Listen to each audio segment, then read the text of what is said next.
নমস্কার বন্ধুরা, পম্পার কিচেনে আপনাদের সকলকে স্বাগত। আজ আমি আপনাদের সাথে একটা অপূর্ব স্বাদের বাদাম বিস্কিটের রেসিপি শেয়ার করব।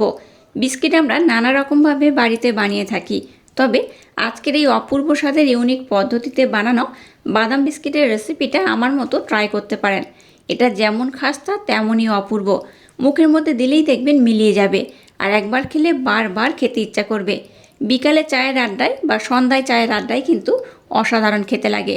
তাহলে চলুন দেরি না করে আজকের এই অপূর্ব স্বাদের বিস্কিটের রেসিপিটা দেখে নেওয়া যাক। আজকে বাদাম বিস্কিট বানানোর জন্য এখানে দেখুন প্রথমে একটা মিক্সির জার আমি নিয়ে নিয়েছি। এর মধ্যে 1 কাপ আমি চীনা বাদাম দিয়ে দেব। যেহেতু আজকে আমি বাদাম বিস্কিট বানাচ্ছি, তাই কিন্তু বাদামের পরিমাণ একটু বেশি নিতে হবে, তাতে করে কিন্তু আজকের বাদাম বিস্কিটের রেজাল্টটা পারফেক্ট হবে। তো এবার কি করব, বাদামটাকে একটু আদো আদো করে ব্লেন্ড করে নেব। একদম মিহি করে ব্লেন্ড করা যাবে না, একটু আদো আদো করে ব্লেন্ড করতে হবে।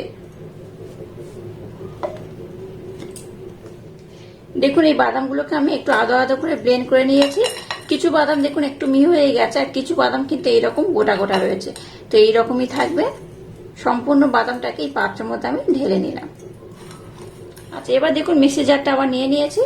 এবার এখান থেকে কিছুটা বাদাম আমি যেগুলো গোটা গোটা রয়েছে এই বাদামগুলোকে সাইড করে নেব, আর কিছু আদো আদো যে বাদামগুলো ভেঙে গেছে সেগুলোকে আবার আমি মিক্সি জারের মধ্যে দিয়ে দেব।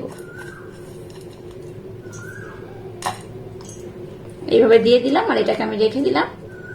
এর মধ্যে সামান্য একটু আমি লবণ দিয়ে দিলাম, দিয়ে দেবো সামান্য একটু এলাচ পাউডার, দিয়ে দেবো মেজারিং কাপের 1 কাপ চিনি।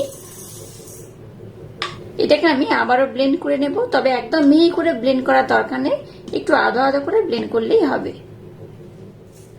এবার একটা পাত্র নিয়ে নিয়েছি, এর মধ্যে যে চিনি আর বাদামটাকে ব্লেন্ড করলাম সেটা নিয়ে নেব। সম্পূর্ণটা এখানে আমি নিয়ে নিয়েছি। এখানে দিয়ে দেবো মেজারিং কাপে 1.5 কাপ গমের আটা। এই 1.5 কাপ গমের আটা আমি এখানে দিয়ে দিলাম, আর দিয়ে দেবো 1 কাপের সামান্য একটু কম সুজি। এবার সমস্ত উপকরণ খুব ভালোভাবে হাত দিয়ে প্রথমে মেখে নেব। আজকে যেভাবে বিস্কিটটা বানাচ্ছি একবার হলো আমার মতো ট্রাই করবেন, অসাধারণ খেতে হয়। দেখতে তো সুন্দর হয় আর খেতে হয় অপূর্ব। এবার দেখুন যে বাদামগুলোকে আমি আদো আদো করে রেখে দিয়েছিলাম সেখান থেকে কিছুটা বাদাম এখানে দিয়ে দেব। সম্পূর্ণ নয়, কিছুটা আমি সম্পূর্ণটা দেবো না, কিছুটা আমি দিয়ে দেবো। যেগুলো একটু গুঁড়ো হয়ে গেছে সেগুলো দিয়ে দেবো, আর এই গোটা গোটা অংশগুলোকে একটু রেখে দেব। আবার এটাকে আমি খুব ভালোভাবে মেখে নেব। এবার এখানে ময়ামের জন্য দিয়ে দেবো 3 চামচের মতো সাদা তেল। খুব বেশি দরকার নেই, 3 চামচের মতো দিলেই হবে। আবারও সমস্ত উপকরণ খুব ভালোভাবে আমি মেখে নেব। এইভাবে কিন্তু ময়ামটাকে ভালো করে দেবেন, তাতে করে বিস্কিটটা ভীষণ খাস্তা হবে, মুচমুচে হবে। এই বিস্কিটটা দেখতে তো সুন্দর হয়, খেতে হয় অসাধারণ। সমস্ত উপকরণ দেখুন খুব ভালোভাবে আমি মেখে নিয়েছি। এইভাবে মুঠি করলে দেখুন মুঠি হয়ে যাবে, আর চাপ দিলে ভেঙে যাবে। এইভাবেই কিন্তু এটাকে খুব সুন্দর করে মেখে নিতে হবে। যে কাপে মাপ করে সমস্ত উপকরণ ব্যবহার করলাম সেই কাপে মাপ করে এখানে আমি 1 কাপ জল নিয়েছি। জলটাকে কিন্তু একেবারে খুব বেশি দেওয়া যাবে না, অল্প অল্প দিতে হবে, আর মিশ্রণটাকে মেখে নিতে হবে। এই মিশ্রণটাকে যেমন খুব নরম করা যাবে না, তেমন খুব কিন্তু আবার টাইটও রাখা যাবে না। দেখুন এখানে আমি 1 কাপ নিয়েছিলাম, হাফ কাপ জলেই হয়ে গেছে। এবার এই মিশ্রণটাকে আমি খুব ভালোভাবে মেখে নেব। মিশ্রণটাকে দেখুন খুব ভালোভাবে মেখে নিয়েছি। আচ্ছা, এখানে যেহেতু আমি সুজি ব্যবহার করেছি তাই সুজিটাকে কিন্তু অনেকটা জল অ্যাবজর্ব করবে, আর যে চিনি ব্যবহার করেছি সেটা কিন্তু একটু মেল্ট হয়ে যাবে। তাই এবার এটাকে আমি 10 মিনিটের জন্য রেস্টে রেখে দেব। 10 মিনিট পর আমি আমাদের দেখাবো এই মিশ্রণটা কেমন হয়েছে, আর কেমন হলে আজকের বিস্কিটটা একদম পারফেক্ট হবে। তো এটাকে এবার ঢাকা দিয়ে আমি 10 মিনিটের জন্য রেস্টে রেখে দেব। এবার দেখুন একটা তাওয়া নিয়েছি, আর তার উপরে দেখুন এরকম একটা সাদা পৃষ্ঠা আমি দিয়ে দিয়েছি। সাদা পৃষ্ঠার উপরে দেখুন একটু হালকা করে আমি তেলের প্রলেপ লাগিয়ে দেব। একদম সামান্য পরিমাণে তেল নিয়ে এইভাবে একটু ভালোভাবে চারিদিকে আমি ব্রাশ করে দেব। এখন কিন্তু আমি গ্যাসটাকে জ্বালিনি, গ্যাসটাকে একটু পরে জ্বালবো। আর এটাকে দেখুন আমি 10 মিনিটের জন্য রেস্টে রেখে দিয়েছিলাম। 10 মিনিট পর দেখা যাচ্ছে দেখুন মিশ্রণটা কিন্তু আগের থেকে আর একটু টাইট হয়ে গেছে। তো মিশ্রণটাকে কিন্তু এইভাবে একটু টাইট করেই মাখাতে হবে। একটা পাত্রে দেখুন সাদা তিল আমি অল্প করে নিয়ে নিয়েছি। এবার এখান থেকে অল্প অল্প আমি মিশ্রণ নেব। মিশ্রণটাকে খুব যেমন মোটা করব না, আবার খুব পাতলাও রাখবো না। মিশ্রণটাকে এইভাবে হাতের মধ্যে প্রথমে একটু গোল করে নেব, এইভাবে একটু প্রেসার দিয়ে আমি এটাকে চাপটা করে নেব। এইভাবে চাপটা করার পর একটু চারকোনা টাইপের শেপ যেমন হয় সেইভাবে একটু চারকোনা টাইপের শেপ আমি করে দেব। এই বিস্কিটের সাইডগুলো কিন্তু এইরকম একটু ফাটা ফাটা হবে, তাতে করেই জানবেন মিশ্রণটা একদম ঠিক রয়েছে আর বিস্কিটগুলো একদম পারফেক্ট হবে। এবার যে বাদামগুলোকে দেখুন আমি রেখে দিয়েছিলাম, সেই বাদাম এখানে উপর থেকে অল্প করে দিয়ে দেব। আর যে সাদা তিল নিয়েছিলাম সাদা তিলটাকেও এইভাবে দিয়ে দেব।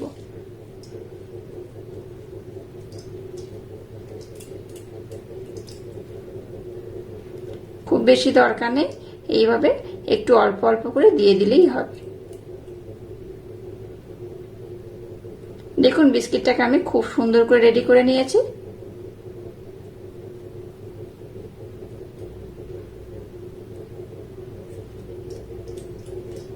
আর এইভাবে কিন্তু সমস্ত বিস্কিটগুলোকে আমি সুন্দর করে বানিয়ে নেব। এবার যেগুলো বিস্কিটের শেপ দিয়েছি এই কাগজের মধ্যে এইভাবে আমি দিয়ে দেব। এইভাবে একটার পর একটা আমি সাজিয়ে সাজিয়ে দিয়ে দেব। আর একটাকে বানিয়ে নিয়েছি। আর এইভাবে যতগুলো ধরবে এইখানে আমি ততগুলো দিয়ে সাজিয়ে দিয়ে দেবো এইভাবে।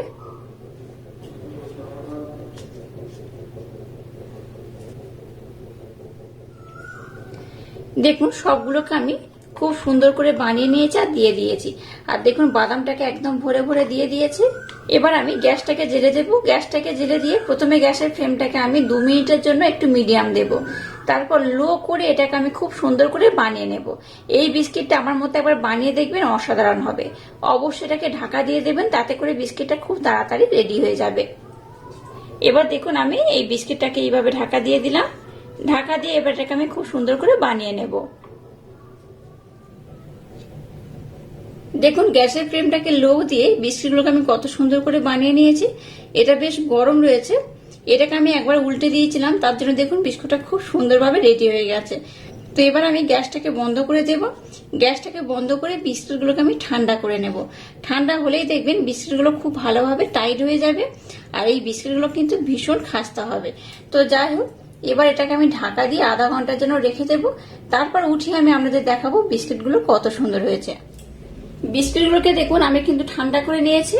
আর কত সুন্দর বিস্কিটগুলো হয়েছে দেখুন। এটা দেখতে যেমন সুন্দর, খেতে কিন্তু তেমনই অপূর্ব, অসাধারণ। এইভাবে একবার হলো বিস্কিটগুলো ট্রাই করবেন, আশা করছি আমাদের ভীষণ ভালো লাগবে। প্রত্যেকটা বিস্কিট দেখুন খুব সুন্দরভাবে হয়ে গেছে।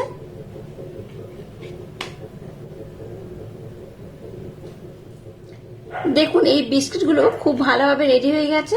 আর এটা একটু হালকা গরম রয়েছে, খুব ভালোভাবে কিন্তু ঠান্ডা হয়নি। খুব ভালোভাবে ঠান্ডা হয়ে গেলে এটা কিন্তু ভীষণ খাস্তা হবে। তো আমি আপনাদের দেখানোর জন্য একটু আগে দেখিয়ে দেব। আপনারা এটাকে ঠান্ডা করে তবেই খাবেন, তাহলে কিন্তু তবেই বেশি ভালো লাগবে। এই বিস্কিটটা খুব কিন্তু মুচমুচে হবে না, ভীষণ খাস্তা হবে। তো আমি দেখাচ্ছি, দেখুন কত সুন্দর হয়েছে। এই দেখুন, আর পিছনের পোর্শনে দেখুন কত ভালোভাবে হয়ে গেছে। প্রত্যেকটা কিন্তু খুব সুন্দরভাবে হয়ে গেছে। এই দেখুন, এই দেখুন ভিতরটা কত অপূর্ব হয়েছে। ভিতরে দেখুন বাদাম একদম ভরে ভরে রয়েছে। আর এই বাদাম বিস্কিটগুলো চার সাথে খেতে কিন্তু অসম্ভব মজাদার লাগে।